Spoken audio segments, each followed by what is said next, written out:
Super knjiga u super društvu. U srcu Laudato televizije Super knjiga nije samo crtić, već prava avantura koja osvaja svačije srce. Na božićnom domjenku za članove kluba prijatelja Super knjiga tim je stvorio čaroliju, a robot Gizmo bio je neizostavni gost. Što se tiče Super knjige, kod nas se sve prestane raditi i doslovno sve staje jer di je Super knjiga. Evo, doslovno tako to izgleda kod nas. Dakle, moja 2 sina u dobi od 6 i 4 godine, pogotovo mlađi, igraju se Super knjige, izgovaraju doslovno svetopisamske tekstove dok se igraju. Ja sam doma sve epizode pogledala. Zašto voliš Super knjigu? Pa zato što je zabavna i zato što učimo Isusovom životu. Generalno u televizijskom medijskom prostoru jako je malo poučnih crtića. Znamo koliko ima i štetnih crtića za djecu i ja mogu samo reći da smo mi na Laudato televiziji ponosni što imamo Super knjigu.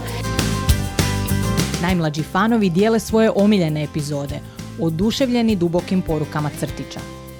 Moja najdraža epizoda je isto iz sezone 1, epizoda 13, Posljednja bitka. Sviđa mi se jako kako je prikazana ta bitka između Isusa i Sotone i kako je Luka uspio je odbiti te Sotonine podmićaje da Luki nekako pretvori ga na stranu zla i da ga odvuče od Boga.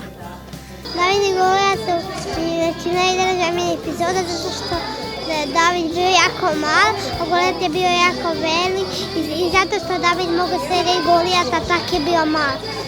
I zato što je uz Davida bio Bog.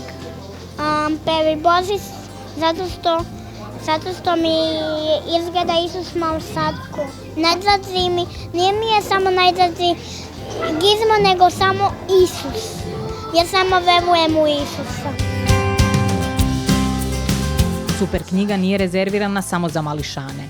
I odrasli prepoznaju njezinu vrijednost.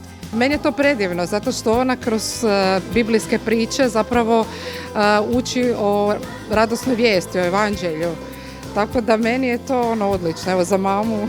To je nešto prekrasno, obitelj na okupu uz Super knjigu i sve uz Laudato televiziju, mislim, stvarno potaknuo bi sve da ako i nisu neka, probaju zajedno sa svojom djecom pogledati Super knjigu pa će shvatiti ono što ja pričam. Super knjiga je odlična edukativna serija, dakle odličan edukativni crtić.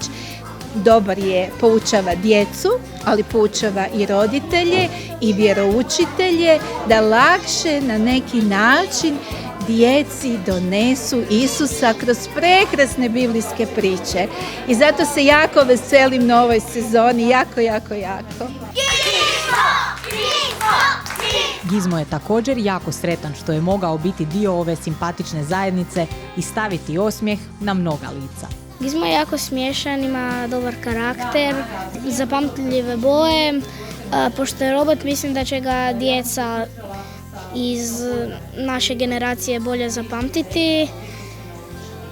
I jako mi je smiješan i nas dvojica uvijek kažemo da je Gizmo majstor. Pa ja bi opisao Gizma kao jednog duhovitog i smiješnog robota koji se voli družiti sa djecom i voli prisustvovati u raznim događajima i pustolovinama.